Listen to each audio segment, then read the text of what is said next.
আমাদের অনন্য স্টোরি সকল প্রকার পার্ট গল্প দেখতে আমাদের চ্যানেলটি সাবস্ক্রাইব করে পাশে থাকা বেল আইকনটিতে ক্লিক করে অল নোটিফিকেশন অন করে দিন।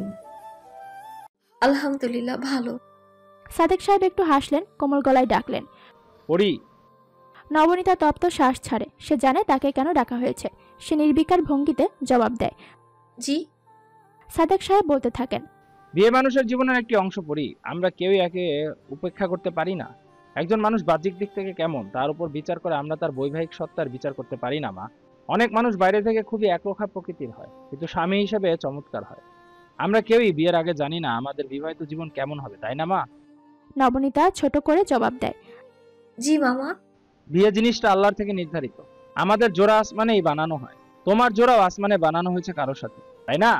তুমি যতই পালাও তার সাথেই তোমার বিয়ে হবে, এটা জানো? জি জানি। সাদেক সাহেব একটা দীর্ঘশ্বাস ছেড়ে বললেন, তোমার মনের অবস্থা মামা বুঝি, কিন্তু সেই সাথে মামা পরিস্থিতিও বুঝি। তোমার চেয়ে জীবনের জ্ঞান আমার বেশি।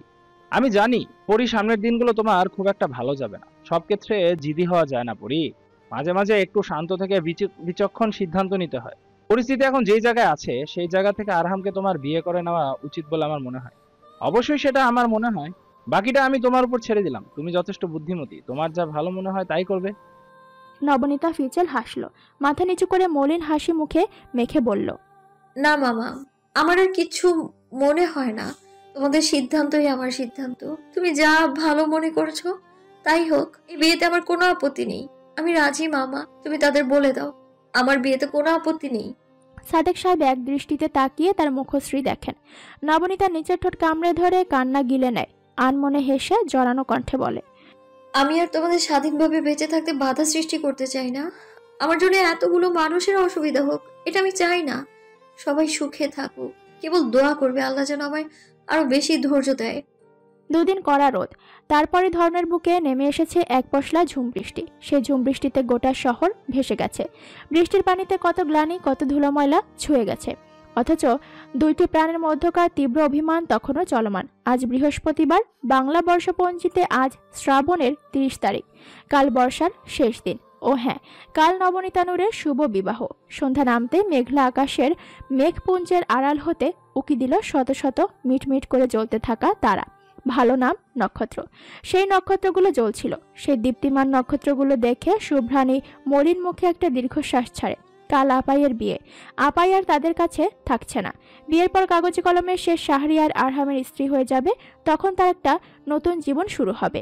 নিশ্চয়ই সে জীবনে শুভ্রা আর চিত্রার এখনের মতো এত অধিকার থাকবে না। এখনের মতো আপাই আর 24 ঘন্টা তাদের নিয়ে ভাববে না। শুভ্রা আলগোছে চোখ মোছে। আপাই কাল থেকে শুরু করে সকাল বিকাল সারাক্ষণ চিত্রাকে জড়িয়ে ধরে বুকের সাথে মিশিয়ে রাখে। অথচ শুভ্রাকে দেখতেই এড়িয়ে যায়। চিত্রাকে সে মন ভরে আদর করে, কিন্তু শুভ্রাকে সামনে আসতেই সে না দেখার ভান করে পাশ কাটিয়ে যায়। অবহেলার মতো তীব্র যন্ত্রণা শুভ্রাণী তার জীবনে আর দুটি পায়নি। এই নতুন শব্দের সাথে গত দুদিনে সে পরিচিত হয়েছে। আপাই তাকে অবহেলা করছে।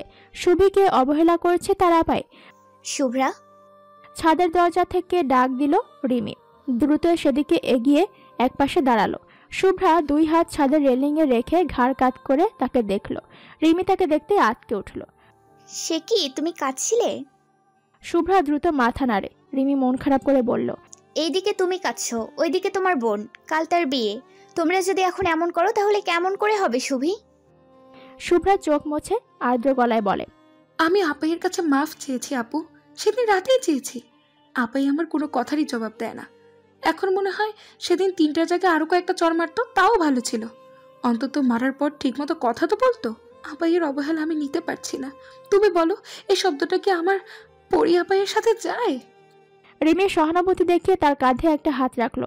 পরিস্থিতি স্বাভাবিক করার জন্য অল্প হেসে বলল, মাফ চাইলেই তো সব মিটে যায় না শুভি। তুমি তাকে সত্যি আঘাত করেছো। ছুরির আঘাতে শরীরে ক্ষত হয়, আর কথার আঘাতে মনে। তুমি কথা দিয়ে আঘাত করেছো, তাও তোমার বোনকে। জীবনের সকল আনন্দ বিসর্জন দিয়ে তোমাকে আর চিত্রকে মানুষ করার দায়িত্ব কাঁধে নিয়েছিল। কেবল একটি বাক্যে বলে দিলে, বাঁচতে দাও আমাদের। নবনীকে তোমাদের বাঁচতে দিচ্ছিল না শান্তিতে। তোমরা একটু শান্তিতে বাঁচার জন্য মেয়েটা নিজের শান্তি শেষ করেছে। আমি অবাক হয়েছি শুভ্রা। যেই নবনীতার বোনদের প্রতি ভালোবাসা দেখে আমি তাকে ভালোবেসেছি, সেই নবনীতার বোন হয়ে তুমি এই কাজ কেমন করে করলে? সে তোমার পরি আপাই ছিল, যে আপায়ের নিজের বলতে কেবল তুমি আর চিত্রই ছিলে। রিমি থামল। টের পেল শুভ্রার শরীর কাঁপছে। একটু সময় গড়াতে সকল নীরবতাকে ছাপিয়ে শুভ্রা ঝরঝর করে কেঁদে ফেলল। দুহাত মুখে চেপে অস্ফুট স্বরে বলল, সেভাবে বলতে চাইনি আপু, কসম করে বলছি। বলতে চেয়েছিলাম একভাবে, বলে ফেলেছি আরেকভাবে। আমি আপাইকে কষ্ট দিতে চাইনি, সত্যি বলছি। আমি মুখ ফসকে যা তা বলেছি। শুভ্রা থামল। কান্নার দরুন তার হেঁচকি উঠে গেছে। সে নিজেকে একটু সামলে নিয়ে বলল, কলেজে ব্যাচমেটরা ভীষণ নোংরা কথা বলে আপাইকে নিয়ে। তারা বলে আরহাম ভাই অনেক বড় লোক, তাই আপার সাথে সময় কাটাতো, কিন্তু সে তো আর আপাইকে বিয়ে করবে না। কিন্তু তারা তো জানে না আমার বোনই আরহাম ভাইয়ের সাথে বিয়েটা বাতিল করে দিয়েছে। তুমি বলো তো আপু, আরহাম ভাই কি এত জঘন্য? আপাই কি একটিবারের জন্য তার সাথে বিয়ের ব্যাপারটা ভেবে দেখতে পারতো না? শুভ্রা, নবনীতার একটা নিজস্ব জীবন আছে। তার সেই অধিকার আছে যে কাকে বিয়ে করবে আর কাকে করবে না সেটা নির্ধারণ করার। নবনীতার তো আগে অনেক বিয়ে এসেছিল, তখন তো তুমি এমন করনি। উল্টো তখন চেয়েছো বিয়েটা যেন ভেঙে যায়, তোমার বোন তোমারই থাকুক। এখন একজনকে পছন্দ হওয়াতে তুমি তোমার বোনকে জোর করতে পারো না। তারও একটা পছন্দ আছে, বিয়ের মতো নাজুক বিষয়ে তারও মতামত থাকতে পারে। তুমি কি একটু বেশি বলে ফেলেছো না সেদিন শুভ্রা? শুভ্রা মিনমিনের স্বরে জবাব দেয়, সেই অপরাধের প্রায়শ্চিত্ত করতে করতে তো শেষ হয়ে যাচ্ছে আপু। আপাই আমার সাথে কথা বলে না, এর চেয়ে বড় শাস্তি জীবন আর কি হতে পারে? আপাইয়ের কাল বিয়ে হবে, তারপর হয়তো আমি আর চিত্র কখনোই মন খারাপের দিনগুলোতে আপাইয়ের বুকে ঘাপটি মেরে পড়ে থাকতে পারবো না। সেই আপাইকে কেবলই আমাদের আপাই হিসেবে পাওয়ার আজকে শেষ দিন, অথচ আমি তাকে জড়িয়ে ধরতে পারছি না। কথা শেষ করে শুভ্রা পুনরায় ফুপিয়ে ওঠে। সে মন থেকে সেরকম কিছু বলতে চায়নি। একদিকে কলেজের মানুষের কথা, অন্যদিকে বিয়ে তো আপাইয়ের প্রত্যাখ্যান, সব মিলিয়ে সে যা তা বলেছে। কিন্তু এখন এসব ভেবে কি লাভ? যা বলার তা তো বলেই ফেলেছে, আর তো সেটা ফিরিয়ে নেওয়া যাবে না। রিমি মৃদুস্বরে বলল, থাক শুভি, এসব ছাড়ো। যা হওয়ার তা তো হয়ে গেছে। আমি তোমার বোনকে চিনি, তোমাদের ছাড়া সে থাকতে পারে না। বিয়ের আগে সে অবশ্যই তোমাদের সাথে কথা বলবে। নবনীতা এমনই, তার দুটো কলিজার টুকরোর সাথে সে এত লম্বা সময় অভিমান করে থাকতেই পারবে না। রিমি কথা শেষ করে ধীর পায়ে নিচে চলে গেল। এই কদিন যাবৎ ভীষণ ব্যস্ততায় দিন যাচ্ছে তার। নবনীতার বিয়ের জন্য রাজি হয়েছে, মন থেকে যদিও বিয়েতে মত দেয়নি, কিন্তু বিয়েটা তো হচ্ছে। রিমি হচ্ছে দুই পক্ষের কমন ম্যান। সে কনে পক্ষের সাথেও আছে, আবার বর পক্ষের সাথেও আছে। আদি কিংবা আরহাম যে কোনো প্রয়োজনে তাকেই ফোন দেয়। একটু আগে আদি তাকে ফোন দিয়েছে। নবনীতার জন্য নাকি আরিশ আর তাসনুবা মিলে একটা শাড়ি কিনেছে, সেটা নাকি তারা পাঠিয়ে দিবে রাতেই। রিমি নিচে গিয়ে রান্নাঘরে উকি দেয়। শারমিন নামের একজন ভদ্রমহিলাকে আরহাম বিকেলের দিকে পাঠিয়েছে নবনীতার ফ্ল্যাটে। শারমিনের রান্নার হাত ভালো। নবনীতার ক্ষুদ্র পরিসরে বিবাহ অনুষ্ঠানের সব রান্না শারমিনই করবেন। রিমি কেবল তাকে টুকটাক সাহায্য করে। রিমি রান্নাঘরে উকি দিতে দেখলো শারমিনের পাশাপাশি সেখানে নবনীতাও আছে। সে দ্রুত তার দিকে এগিয়ে এলো, পাশে দাঁড়িয়ে জানতে চাইল, কি রে তুই এদিকে? নবনীতা দুধ জাল দিতে দিতে গাঢ় স্বরে বলল, চিত্র কাস্টার্ড খেতে চেয়েছে তাই বানাচ্ছি। রিমি বিরক্ত হয়ে বলল, তো এটা আমাকে বলা যেত না? তুই আবার রান্নাঘরে আসতে গেলি কেন? কাল না তোর বিয়ে?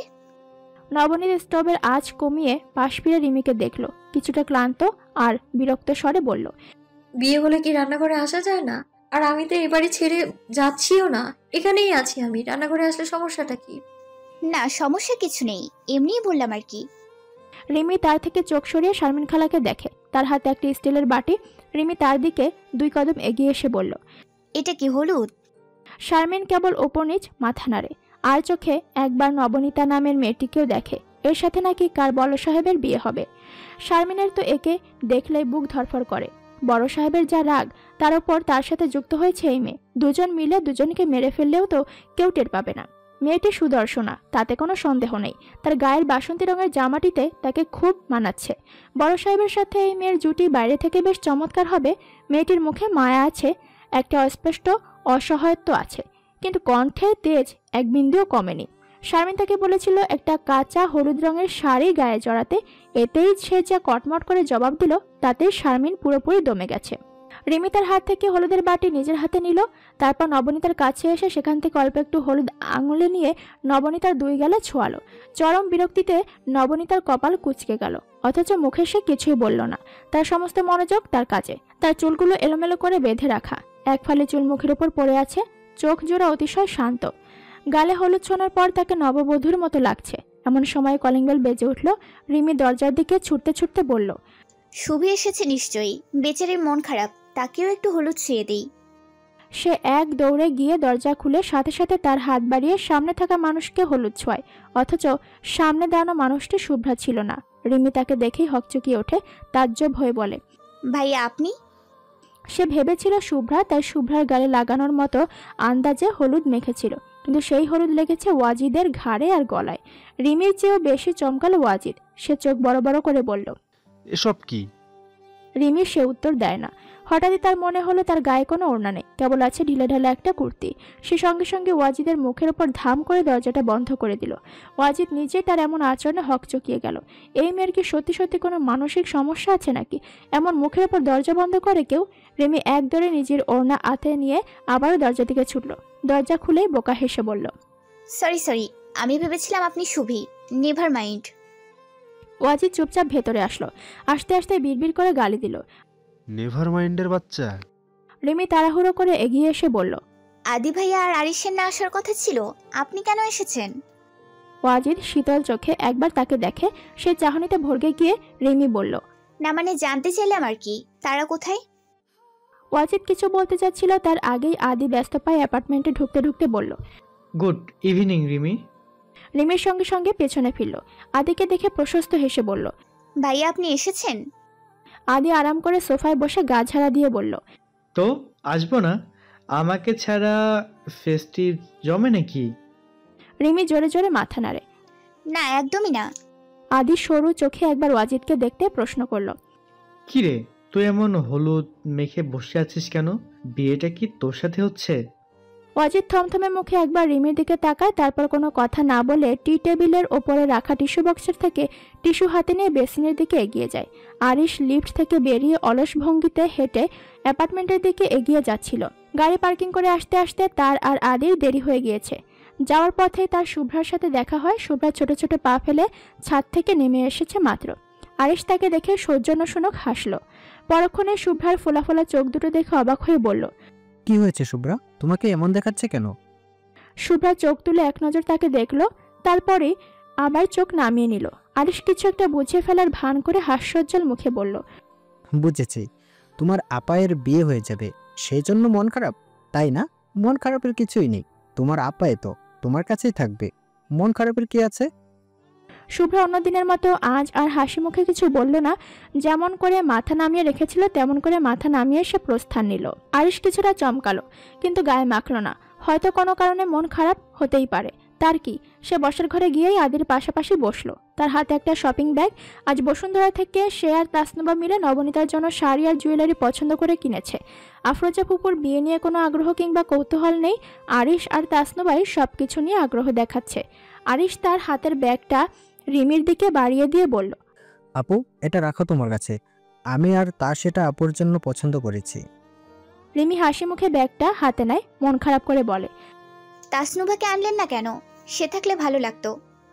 আদি চুল ঠিক করতে করতে খানিকটা আফসোস করে বলে, আর বলো না, এইটুকু কেনাকাটা করেই সে টায়ার্ড, রাতে আবার ওষুধ খেতে হয়, তাই আর কি আসেনি। সমস্যা কি? কাল তো আসবেই। রিমির জবাবে কেবল মাথা নাড়ল। তখনই নবনীতা রান্নাঘর থেকে বেরিয়ে এলো। সে মাথায় ঘোমটা দিয়েছে, তাকে সত্যি সত্যি নববধূর মতো দেখাচ্ছে। ওয়াজিদ তাকে দেখে দ্রুত চোখ নামিয়ে নিল, তার দৃষ্টি মার্বেলের টাইলস করা ফ্লোরের দিকে। নবনীতা তাদের সামনে এসে থতমত মুখে বলল, খেয়ে যাবেন আপনারা, রান্না হয়ে গেছে। কথা শেষ করে সে একটা ট্রেতে কয়েকটা কাস্টার্ডের বাটি তুলে তাদের সামনে নিয়ে রাখলো। নিচু স্বরে বলল, আগে এটা খেয়ে নেবেন। বলে সে সম্ভব গতিতে হেঁটে নিজের ঘরে চলে গেল। আরিশ একটা শ্বাস ছেড়ে বলল, এখনো মন খারাপ আপুর? আদি নিজেও দীর্ঘশ্বাস ছেড়ে বলল, তাই তো মনে হচ্ছে। যাকগে, এইসব কোনো ব্যাপার না, ঠিক হয়ে যাবে সব, একটু সময় দে।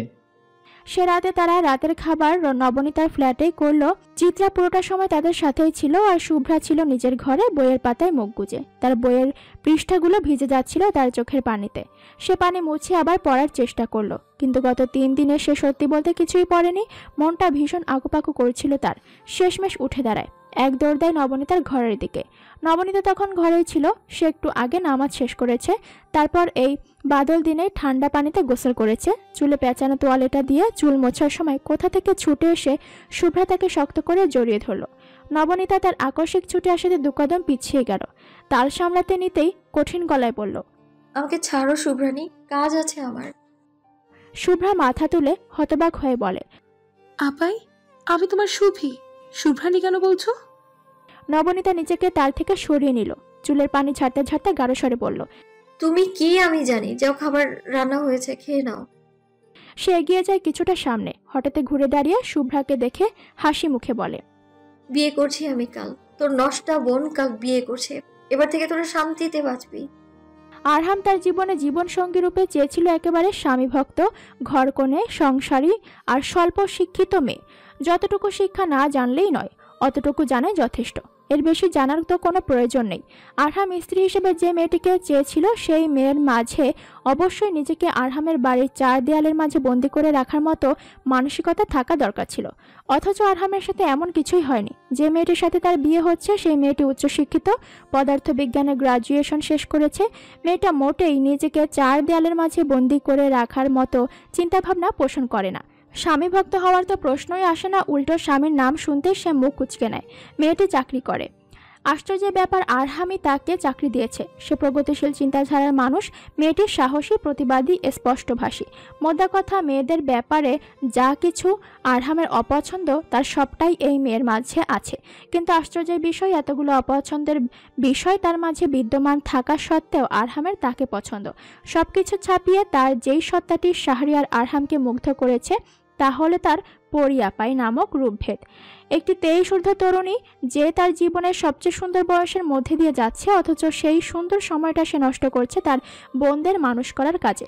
অদ্ভুত বিষয়, তার চোখে দেখা মা নামক সত্তাটি যেখানে নিজের স্বামী সন্তান ফেলে অন্যত্র চলে গিয়েছে, সেখানে পরিয়াপাই নামের একটি চমৎকার মানবী কেবল 23 বছর বয়সে নিজেকে মাতৃসম বোন হিসেবে প্রতিষ্ঠা করেছে। 2টা বোনকে নিয়ে সে যেই বাস্তবিক সংগ্রামে নেমেছে, সেই সংগ্রামে আরহাম তার সহযোদ্ধা হতে চায়। পরি যখন ক্লান্ত হয়ে যাবে তখন সে তার মাথায় হাত রেখে বলতে চায়, ভয় নেই পরি, আমি আছি, এই দেখো আমি আছি।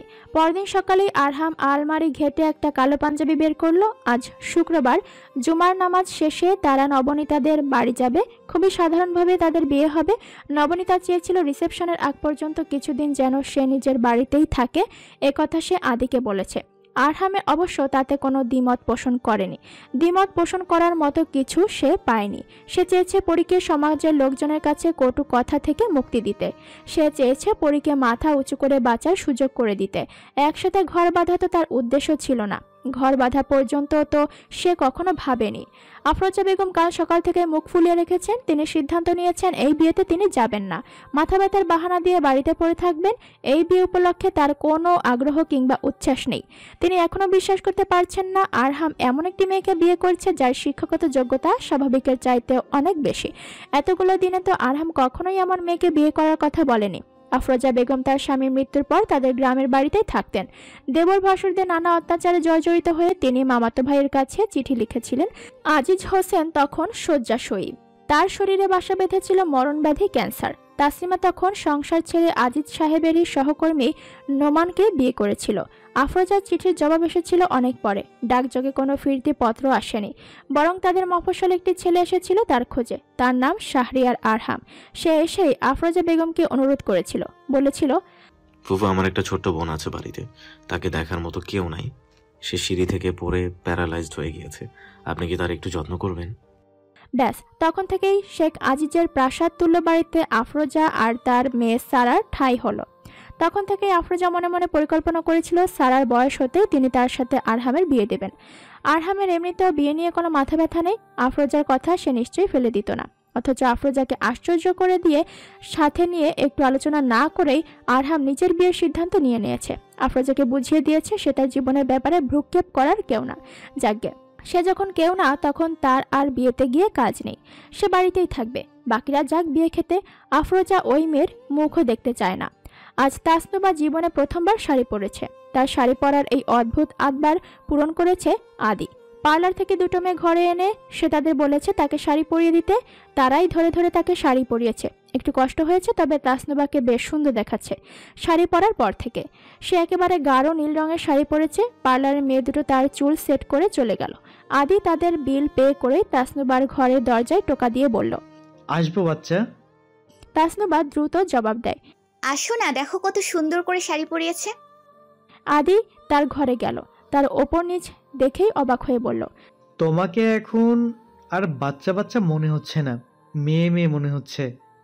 তাসনুবা ঠোঁট টিপে হাসলো, বলল, আমি বাচ্চা নই, 20 বছর হয়ে যাবে কদিন বাদে।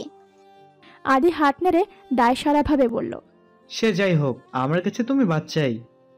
নামাজ শেষ করে ওই বাড়িতে রওনা দিতে দিতে 2টোর উপরে বেজে গেল। তাসনুবা গাড়িতে উঠে পেছন ফিরে আবার পেছনের সিটে বসা সারাহকে দেখল। এক বস্তা মেকআপ মুখে ঢেলে দিয়েছে সে। কালো রঙের একটা শাড়ি আর হাতাকাটা ব্লাউজ। তাসনুবা তাকে দেখে নাক সিটকায়। আরিশের কানের কাছে গিয়ে ফিসফিস করে বলে, এই ছাগলটা এসব কি পড়েছে? বড় ভাইয়া কি এসব দেখে না? দেখে একটা চড় মারতে পারে না? আলিশ তাকে আলতো করে চিমটি কেটে বলে, আহা থাম তো, এসব কথা পরে বলিস, এখন বিয়ের চিন্তা কর। তাসনুবা থামলো। কিছু একটা চিন্তা করে খুশিতে গদগদ হয়ে বলল, আমি চিন্তা করছি আমাদের কেনা শাড়িটা গায়ে জড়ানোর পর আপুকে কত সুন্দর লাগবে, ভাবতেই আনন্দ হচ্ছে আমার। আদি তাকে বাধা দিল, সংশোধন করে বলল, আপু না, বলো ভাবি। সে আজ থেকে তোমাদের ভাবি, মিসেস আরহাম। ইস নবনী, তোকে কত সুন্দর লাগছে, একদম সত্যি সত্যি পড়ি, মাশাআল্লাহ, কারণ নজর না লাগুক। নবনীতা বসে আছে কোনো একটা জড় পদার্থের মতো, না নড়ছে না মুখ ফুটে কোনো প্রতিবাদ করছে। সে আর মনে একবার আয়নায় নিজের প্রতিচ্ছবি দেখে। গাঢ় লাল জামদানি, গলায় আর কানে কুন্দনের গয়না, কপালে টিকলি, এর এক পাশে আবার ঝাপটা। রিমি 8 ঘন্টার জন্য উপরে তাকে সাজিয়ে গেছে। এখন তাকে দেখাচ্ছে পুরোপুরি নতুন বউ। শুভ্রা ঘরের এক কোণে দাঁড়িয়েছিল। মুগ্ধ চোখে সে একবার তার আপাইকে দেখে। কি সুন্দর, কি স্নিগ্ধ।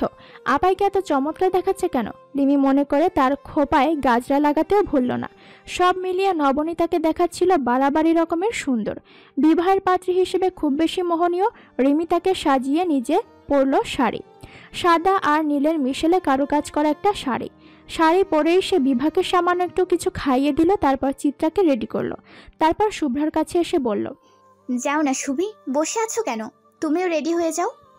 যাবো আপু। চিত্রা রেডি হতেই পুরো বাড়ি ছুটাছুটি করছিল। সে ঘরে আসতে নবনীতা খপ করে তার হাতটা ধরে তাকে টেনে নিজের কাছে আনলো। কপট রাগ দেখিয়ে বলল, এভাবে কেউ ছুটোছুটি করে? ব্যথা পাবে না তুমি? এরই মাঝে শারমিন হন্তদন্ত হয়ে ঘরে এলো রিমির খোঁজে। ব্যস্ত হয়ে বলল, রিমি ম্যাডাম কোথায়?